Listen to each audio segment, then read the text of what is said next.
Dans l'idée, on va faire donc deux grandes étapes, on va dire. La première étape, ça va être faire un état des lieux un peu du marché. Alors, on est en train d'intégrer les chiffres du quatrième trimestre. Pour l'instant, il n'y a que quelques SCPI qui ont commencé à publier. En préalable à tout ça, on va redire que nous, on travaille sur la base des rapports annuels des SCPI et non plus forcément sur des chiffres qui seront proposés par le marché. Donc, ça a un intérêt pour vous, puisqu'on va à la source de l'information. Et que alors, cette source d'information est parfois parcellaire parce que tous les gestionnaires ne produisent pas le même niveau d'information au même rythme. Donc là, on va avoir le deuxième semestre 2021 qui va sortir. C'est toujours intéressant parce que là, pour le coup, à minima au semestre, on a quand même quasiment l'intégralité du marché qui publie. Donc c'est plutôt intéressant pour ça. Évidemment, bon, on va faire appel au site internet qui est accessible, c'est deepinvest.fr. Pour vous présenter ces informations. Alors, ça, ce sont des captures d'écran. Alors, vous allez voir beaucoup de chiffres et l'idée, c'est pas de vous noyer sous les chiffres, mais c'est de vous présenter un petit peu les informations, les dernières informations de marché. Sur au deuxième trimestre, qui était à la fin du premier semestre, on était sur un marché qui était toujours en pleine croissance. On n'a pas encore les chiffres du quatrième trimestre au complet, mais globalement, la place s'accorde sur un marché qui a encore augmenté de presque 7 milliards cette année, avec des fortunes diverses à l'intérieur du marché. C'est ce qu'on va détailler par la suite. Alors, je vais basculer sur notre outil en ligne parce que ça va nous permettre de vous présenter diverses évolutions. Alors, je vais revenir à notre page de départ. Hop là, que je vais mettre en plein écran. Alors, ça me donne aussi l'occasion de vous dire que si vous voulez mettre en plein écran votre écran de votre côté, juste à droite, à gauche du petit téléphone rouge, en bas de votre écran, vous avez la possibilité de choisir modifier la mise en page et de choisir par exemple le mode projecteur, ce qui va vous permettre de donner la possibilité de mettre l'ensemble des informations qu'on vous affiche en grand écran. Alors, si je regarde un peu plus dans le détail au niveau de la taille du marché, les événements majeurs sur le marché qui se sont passés sur 2021, premier point extrêmement important, c'est la première fois que ça arrive. On a une SCPI qui dépasse les 4 milliards de capitalisation. Alors, certes, c'est la SCPI du groupe La Française qui s'appelle Épargne Foncière. Certes, c'est suite à la fusion avec 3 autres SCPI sur le marché, mais c'est quand même à noter. Et globalement, c'est ça ce qu'on voit, ce qui est en train d'arriver sur le marché. Vous allez le voir, c'est-à-dire qu'en fait, il y a 3 gros gestionnaires de fonds, à savoir Primonial, Amundi et La Française, qui vont à eux seuls truster les principales places en termes de fonds. Alors, ça vient aussi de la manière dont ces fonds proposent leur SCPI, puisqu'il y en a un certain nombre qui le proposent via les enveloppes d'assurance vie. Et le plus souvent, ces fonds qui trustent les premières places sont aussi présents et sont surtout présents dans les enveloppes d'assurance vie. C'est ce qui explique la manne qui est aussi collectée, sachant qu'il n'y a pas d'information de marché et qu'on n'arrive pas à identifier encore pour le moment ce qu'on va dire en souscription directe ou en souscription via assurance vie. Et puis derrière, vous allez avoir la tendance aussi, la grande tendance aussi, c'est que vous allez avoir, une fois qu'on a passé les 3 premiers, vous allez avoir, on va dire, jusqu'à Perial ou Quorum, des fonds qui passent au-dessus des 3 milliards des gestionnaires qui arrivent à générer plus de 3 milliards de capitalisation. Et puis après, derrière, ça va assez rapidement restreindre la volumétrie et le nombre de fonds qui sont proposés, et les gestionnaires, en termes de capitalisation, leur capitalisation totale baisse très rapidement et très fortement, avec pour autant un marché qui reste quand même assez dynamique, avec un certain nombre de SCPI qui ont été lancés sur l'année 2021, dans une année qui était quand même, on l'aura tous noté, et la présence encore en distanciel le confirme, qui est une manière un peu particulière. Alors, je vais passer cet écran-là, mais je vais vous présenter celui-ci ici, puisque en fait, ce sont des éléments qu'on regarde en termes de marché, à savoir par exemple le taux de recouvrement. Ce sont des éléments qui ont commencé à être publiés en 2020 et qui maintenant qu'on suit très régulièrement. Donc par exemple, le taux de recouvrement, c'est-à-dire la capacité des fonds à récupérer les loyers qui sont appelés. Et là, en l'occurrence, vous voyez que globalement, il y a une très grande hétérogénéité entre les secteurs d'activité. Ce n'est pas mystérieux, mais ça confirme bien que le Covid, même en 2021, a continué à faire des misères à certains secteurs. Alors, le résidentiel, ici, on voit qu'il a passé la crise sans vraiment de grosses problématiques sur le sujet. Les 105% s'expliquant parce qu'en fait, il y avait des arriérés qu'ils ont réussi à recouvrer. Et puis, il y a d'autres secteurs qui sont toujours moins sinistrés qu'ils n'étaient. On revient à des seuils de 90% de taux de recouvrement, mais enfin quand même, on vient, pour ce qui est de l'hôtel et loisirs, sur le premier trimestre 2021, on était sur la base de 36% donc, de taux de recouvrement, donc c'est extrêmement faible. Et c'est ce qui a expliqué qu'il y a certaines SCPI qui ont énormément souffert sur cette partie-là. Ça se retrouve, alors on va faire d'abord cet écran-là, ça se retrouve sur les collectes, puisque pour le troisième trimestre consécutif et au quatrième, les premières tendances qu'on a confirment aussi cette partie-là, à savoir que on a les SCPI santé qui ont été plébiscités par le marché. Pierre Val Santé avait déjà collecté presque 500 millions sur l'année 2020 et il devrait être sur cette même base-ci en 2021. Primovis, de la même manière, qui est aussi estampillé santé, même s'il y a encore pas mal de bureaux qui se baladent dans cette SCPI, mais globalement, c'est des SCPI qui ont des volumes de collecte qui sont quand même vraiment exceptionnels. Si on compare ça à d'autres fonds, vous voyez que juste derrière, Épargne-Pierre, qui n'a pas démérité non plus sur la collecte, mais on est à 80 millions. Donc on change de monde en fait entre les deux premières et puis la troisième. Et ça, très clairement, c'est l'effet Covid qu'on voit. Tout le monde a voulu faire de la santé. Bon, très bien. Après, derrière, et c'est ces éléments-là qu'on affiche toujours et qu'on annonce toujours, c'est attention quand même, parce que quand tout le monde veut faire la même chose, derrière, Pierre Val Santé, alors ils ont une capacité, parce que maintenant ils sont au niveau européen, mais il va falloir quand même qu'ils placent en 2 ans, c'est pratiquement 1 milliard de patrimoine à acheter. Bon, ça dépend quand même de la taille du marché qu'ils adressent. Et très clairement, il faut quand même faire attention lorsque vous faites vos allocations. Il y a d'autres SCPI qui existent sur la santé. Il y a 15 jours, on était avec, par exemple, la foncière des praticiens. Et ce sont des fonds qui peuvent être intéressants à aller regarder en complément de ce que vous faites comme allocation. On propose aussi ce petit tableau qui permet de mettre en évidence les variations dans les valeurs de part. Donc, vous voyez que Immo Évolutif, c'est une SCPI institutionnelle, elle est dans notre base aussi, mais voilà, elle est un petit peu particulière. Mais ici, vous voyez qu'il y a quand même des SCPI qui ont réévalué substantiellement leur valeur de part. Patrimoine foncier, alors à chaque fois, vous avez le montant de la hausse de la valeur de la part et puis ce montant rapporté à la valeur de la part. Donc, vous voyez, Immo Évolutif, effectivement, les parts sont tellement élevées que du coup, cette évaluation, elle est assez marginale. Mais par exemple, pour Kianéos Pierre ou Patrimoine foncier, il y a des réévaluations de valeur de parts qui sont quand même assez substantielles et donc qui sont quand même intéressantes à surveiller pour vos clients parce que derrière, ça leur permet de voir les tendances qu'il y a à l'intérieur.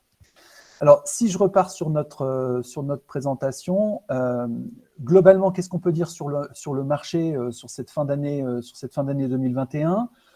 Très forte collecte sur l'année, ça se confirme, plus de 7 milliards encore cette année, enfin l'année 2021, l'année passée. Pour 2022, l'ensemble de la place s'accorde à dire que les tendances devraient rester identiques.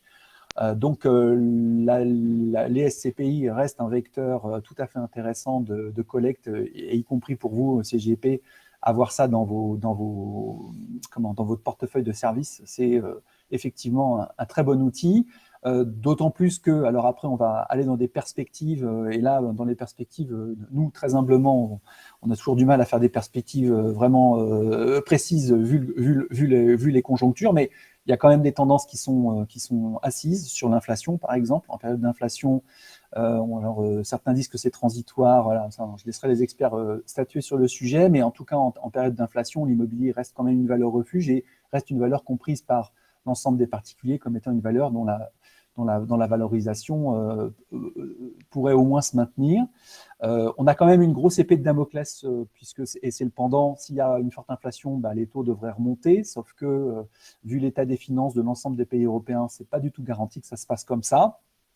À quel rythme, à quel horizon, nous, on ne sait pas dire pour le moment, mais c'est quand même un vrai point d'attention. Et puis le deuxième vrai point d'attention, c'est que, et c'est le corollaire des taux d'intérêt qui ont été extrêmement bas pendant les quelques dernières années, c'est qu'on arrive quand même dans des prix qui sont relativement élevés. Alors, au global, mais attention, parce que quand on parle de SCPI, on parle du marché de l'immobilier et qu'il n'y a pas un marché, mais des marchés de l'immobilier, que ce soit sur les bureaux, qui représentent quand même une grosse partie des allocations, ou que ce soit sur, par exemple, des secteurs comme le résidentiel. Eh bien, selon les segments que vous allez proposer, et ça fait une transition parfaite avec le restant de la présentation, qui est de dire attention dans vos allocations, une allocation 100% bureau, c'est peut-être pas forcément une extrêmement bonne idée. Et maintenant, on a quand même une diversité de choix sur le marché qui quand même est intéressant à mettre en évidence et qui peut permettre de construire des portefeuilles qui vont avoir un sens lorsque vous faites du multi-activité pour pouvoir aller chercher justement des éléments différents. Alors, donc, ça va être notre deuxième partie. Comment est-ce qu'on fait pour choisir des fonds SCPI puisque, effectivement, tout le monde a ses convictions, on a aussi ce qu'on connaît, il y a le commercial du gestionnaire de fonds qui est agréable, il y a les commissions qui sont proposées aussi, qui peuvent être éventuellement agréables, mais il y a aussi comment est-ce qu'on le propose, comment est-ce qu'on le vend, et surtout comment est-ce qu'on résiste dans le cadre d'un devoir de conseil, comment est-ce qu'on fait pour tenir la rampe. Et c'est tout l'objet de ce qu'on vous propose, c'est-à-dire qu'en fait, on essaie de vous dire que toutes les SCPI ne se valent pas, ça c'est une évidence, mais c'est surtout qu'en fonction de ce que vous voulez construire comme portefeuille, il faut plus s'arrêter uniquement à la rentabilité. Alors jusqu'à présent, on parlait de TDVM, taux de distribution sur valeur de marché. On va terminer l'année 2021 avec ça, puis on va revenir à une ancienne notion qui était le taux de distribution, qui va être a priori de nouveau la norme de communication. Pourquoi? Parce qu'elle va intégrer aussi des valorisations de valeur de part. Bon, pas de philosophie sur le sujet, que ce soit le taux de distribution, que ce soit le TDVM, ce n'est pas le seul et ce n'est pas l'indicateur unique pour comprendre comment fonctionne un fonds. Il y a énormément d'autres éléments qui sont à regarder. Alors, on les a listés ici, le taux de recouvrement, la capacité du gestionnaire à recouvrer ses loyers. Il y a le taux d'endettement, la capacité du gestionnaire à s'endetter, mais dans un endettement qui va tenir la route par rapport à la surface financière du fonds. Les convictions aussi du gestionnaire, qu'est-ce qu'il affiche comme stratégie d'investissement. On a évidemment nos scorings de performance financière et de performance durable qui sont nos deep index financiers, et on va revenir dessus juste après. Les emprises géographiques du patrimoine, les activités, les approches ESG. On est dans une course maintenant aux gestionnaires de fonds. Je pense qu'ils vont avoir tous leur label ISR IMO. Bon, une fois qu'on a un label ISR IMO et que tout le monde l'a, qu'est-ce qu'on en fait? Est-ce qu'on doit être à une vingtaine maintenant de fonds qui l'ont? C'est donc plus un critère déterminant, puisque là, le dernier en date, Sofidy, vient de l'obtenir pour un de ses fonds qui n'a quasiment pas de patrimoine encore. Donc, on peut se poser la question de la labellisation, si c'est simplement pour labelliser sans patrimoine, est-ce que ça peut avoir une pertinence? C'est là où on revient sur nos deep index durables qui sont, pour le coup, probablement un peu plus objectifs. On va aussi devoir regarder l'âge du patrimoine, les plus-values latentes dans le patrimoine. Plus vous avez un patrimoine récent, et bien évidemment, plus la hausse des prix est incluse dans la partie patrimoniale. Et donc, du coup, il y a forcément une plus-value qui est moins présente. Et puis, dans tout ça, il faut que vous gardiez en tête que même si ce n'est pas forcément la règle et la norme, vous allez avoir de plus en plus de clients. Moi qui viens du monde de l'immobilier, le devoir de conseil dans l'immobilier physique est extrêmement présent depuis un certain nombre d'années. Vous avez en face de vous des particuliers qui vont, si jamais les investissements les investissements que vous préconisez, que vous conseillez ne sont pas justifiés, ils peuvent venir rechercher votre responsabilité professionnelle pour défaut de conseil, pour mauvais conseil. Et c'est pas parce que vous donnez plein de papiers que vous serez en accord avec la législation. mais surtout que derrière, il n'y aurait pas un bon avocat pour trouver des problèmes dans ce que vous aurez fourni. Alors, comment on fait pour s'y retrouver sur ce marché-là? Donc, on va repartir sur nos outils. Là, on a donc les portraits robots qui sont mis à disposition de l'ensemble de nos clients. Dans ces portraits robots, il y en a de deux types. Il y a les portraits robots à l'année, puisqu'on va avoir une profondeur d'information à l'année qui va être différente de ce qu'on peut avoir au trimestre. Donc, si on regarde par exemple au trimestre, alors on a mis Quorum parce que c'est les derniers, c'est les premiers plutôt qui ont publié sur la période du 4e trimestre. Donc, qu'est-ce qu'on voit? Les éléments à regarder sur la partie trimestrielle, les éléments extrêmement importants à regarder, c'est comment évolue le second marché, parce que c'est ça qui est critique sur la partie, sur l'année qui est en cours. Est-ce qu'il y a de l'embouteillage au niveau de la vente de parts ou pas? Donc là, je peux vous parler par exemple de Quorum, mais je pourrais aussi, c'est un petit peu pour faire un peu le grand écart et pour vous présenter différents profils de fonds. Si je prends par exemple Aestiam Pierre Rendement, vous voyez que sur l'année 2021 a été difficile pour ce fonds, avec des taux de désengagement qui sont très élevés, puisqu'on est à plus de 300 mois pour vendre ses parts. Donc, ça ne veut pas dire que le fonds est mauvais pour autant, mais ça veut dire que derrière, vous, dans le discours que vous devez tenir auprès des gens qui vont investir sur ces fonds, eh bien, c'est de dire attention, là, il y a une période de tension, puisque vous voyez qu'en début d'année 2021, ils étaient qu'à une cinquantaine de mois pour vendre ces parts. Voilà, il y a une très grosse tension sur cette partie-là, ce qui explique aussi qu'ils sont en train de faire des promotions sur les délais de jouissance qu'ils ont ramenés à zéro. Tout a une explication logique. Mais pour vous, c'est important, quand vous positionnez, quand vous proposez des fonds, de bien mettre en évidence les éléments. Ce n'est pas forcément des fonds qui sont à mettre de côté, mais il faut expliquer et il faut donner ces informations à vos clients pour être sûr que les seconds marchés fonctionnent convenablement. Et par exemple, si on prend Cœur de Région, qui est une plus petite SCPI, capitalisation de 56 millions d'euros, vous voyez, globalement, on est sur un marché qui est en croissance pour elle. Elle collecte plutôt bien. On n'a pas encore les chiffres du 4e trimestre. Mais voilà, donc ça, c'est un paramètre qui est important à regarder. Et puis, si je vais sur la partie annuelle de notre baromètre, vous avez la même chose qui existe sur la partie des portraits robots des SCPI. Et là, ça va vous donner une profondeur d'information sur les dernières années. Et c'est ça qui est intéressant, c'est la complémentarité qui existe. Ça va nous permettre de mettre en évidence. Alors là, par exemple, on s'est intéressé à une SCPI qui s'appelle Élysée Pierre, qui est proposée par HSBC.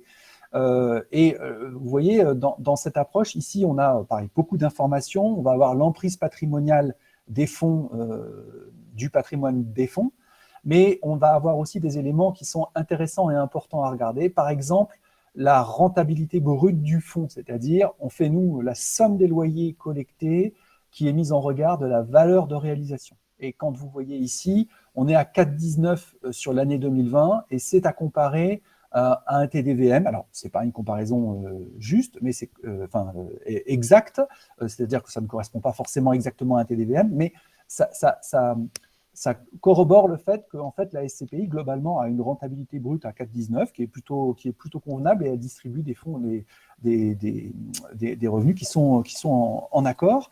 Et de la même manière, si vous regardez ici, et c'est ça qui peut être aussi intéressant, alors vous avez deux courbes que je vais donc vous détailler. La première courbe qui est la valeur comptable, donc c'est la valeur historique auquel a été acheté le patrimoine qui constitue le fonds. Et puis vous avez la valeur de réalisation qui correspond à la valeur à laquelle a été évalué le patrimoine. Vous voyez, Élysée Pierre, par exemple, bon, c'est des vieilles SCPI, mais on voit bien qu'il y a de la plus-value latente dans le patrimoine du fonds, puisqu'il y a un écart entre les deux courbes.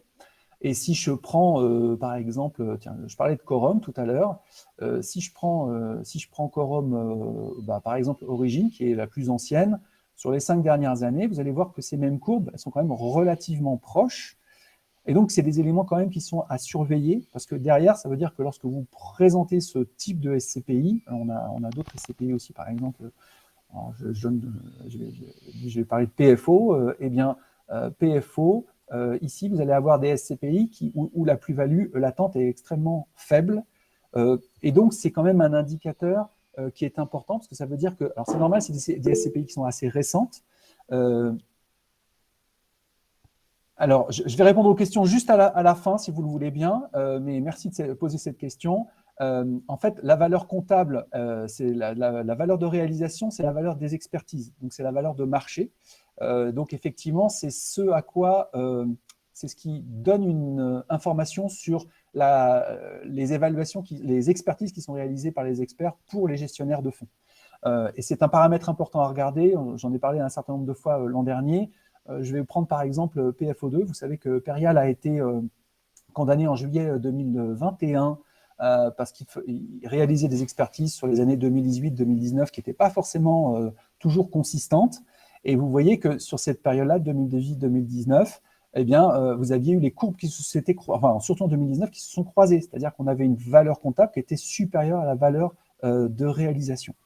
Et ça, ce sont des éléments dangereux à surveiller parce que ça veut dire que globalement, il n'y aura pas de réévaluation de valeur de part à court terme, voire peut-être même une baisse dans la valorisation des parts. Alors, comme PFO2 a collecté en cours de route, ils ont réussi à redresser le système, mais vous voyez qu'on est revenu dans des ordres. Alors, on peut supposer que maintenant, les expertises ont été corrigées.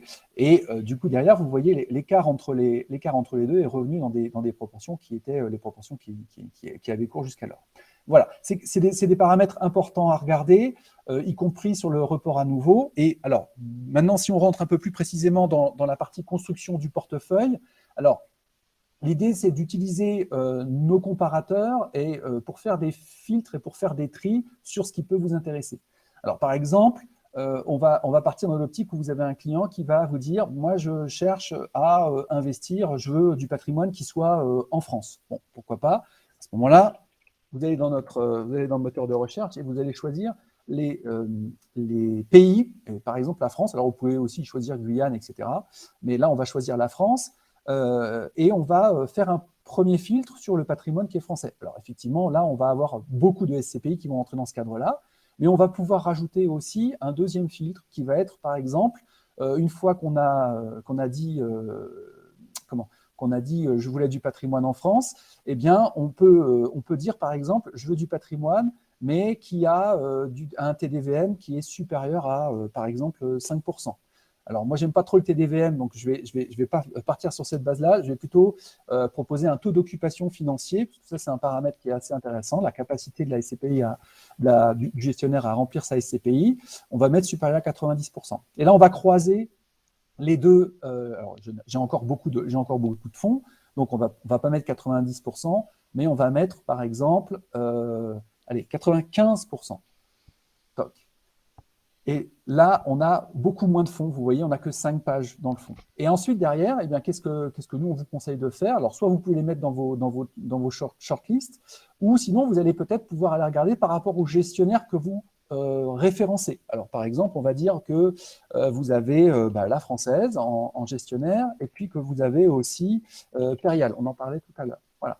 Je vais choisir ces deux gestionnaires, et lorsque j'ai fait mon filtre, vous voyez, j'ai plus qu'une liste de une petite 6 ou 7 SCPI qui vont rentrer dans ce cadre-là. Donc, je vais prendre par exemple un Europimo qui, en l'occurrence, n'est pas que en France, mais qui va être aussi en Europe. Alors, on va essayer de regarder un peu plus précisément, parce que j'ai mis trop de filtres là. Je vais reprendre juste la française. Voilà. Et on va avoir là toutes les SCPI qui vont pouvoir correspondre aux critères qu'on a proposés. Alors, je n'ai pas voulu mettre de bureau exprès dans le patrimoine, mais je vais quand même rajouter cette activité de bureau. Voilà. Et je vais choisir les bureaux et toutes les variantes de bureaux. Voilà. Toc. Et en fonction de ça, voilà, j'ai ces deux ici qui sont présentes. Et comme ça, vous allez pouvoir construire votre portefeuille. Alors, c'est là où derrière, alors, je vais passer l'étape de sélection à chaque fois de l'ensemble des fonds. Pour aller directement, parce qu'on a pris un petit peu d'avance, on a créé 2 portefeuilles à partir de plusieurs fonds qu'on a identifiés. Donc là, par exemple, on a identifié un portefeuille qui s'appelle France Diversifiée. Alors pourquoi France Diversifiée? On a pris 5 SCPI Avec l'outil d'allocation de portefeuille, quand vous avez identifié ces 5, vous faites vos allocations. Vous dites par exemple, elles sont toutes à 15 000 euros. Et automatiquement, eh bien, vous allez pouvoir avoir l'emprise de votre portefeuille. Donc là, vous voyez, on cherche un portefeuille français. Bon, là, on est à 95% en France. Donc, on est dans les clous de ce qu'on cherche. Et en même temps, on a fait du diversifié, c'est-à-dire qu'on a, alors, on va avoir forcément beaucoup de bureaux, mais on a aussi pas mal de santé, on a 20% de santé, on a aussi un peu de résidentiel. Donc, c'est un portefeuille qui peut être intéressant à proposer, puisque ça ne va pas être exclusivement du bureau. Et puis derrière, donc, si je reprends la performance qui est générée et qui est calculée, alors ça vous permet, avec l'outil qu'on a d'allocation de portefeuille, ça va vous permettre de calculer la performance backtestée du fonds et par exemple de mettre en évidence, vous voyez, on a Atopia Diversification sur les 10 dernières années qui obtient, alors cette année la meilleure note, mais globalement plutôt une belle performance en termes d'algorithmie, puisqu'elle est à chaque fois à 79 sur 100. Eh bien, vous voyez qu'elle arrive à générer une performance nette de frais, puisque là, on l'a calculé net de frais. On est à presque 5% chaque année. Alors, on avait mis du Rivoli Avenir Patrimoine pour avoir un peu des vaisseaux amiraux un peu de belle taille. Et puis, vous avez aussi du LF Grand Paris Patrimoine, qui est le premier de notre performance, qui est le deuxième de notre performance durable, avec du Kianeos, qui est plus récent. Et globalement, on se retrouve à avoir un portefeuille sur les lignes exprimées qui propose à vos clients une rentabilité de 58%. Voilà, ce qui est quand même plutôt pas mal. Et puis, on a fait un deuxième portefeuille, et je vais en terminer là, sur la partie internationale, en disant, voilà, moi j'ai un client qui veut aller chercher que de l'international. Là, mon portefeuille, alors je suis obligé d'avoir un peu de France quand même, hein, j'ai 33% de France, mais globalement, je suis si je regarde, hors de France, je suis à plus de 67%.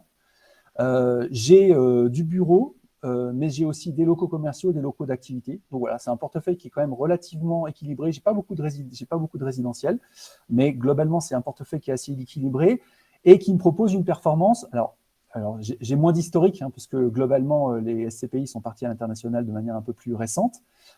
J'ai une rentabilité qui est un peu plus faible, mais attention, c'est une rentabilité à l'international, donc c'est une rentabilité qui est moins exposée à la fiscalité que la rentabilité qu'on vous présentait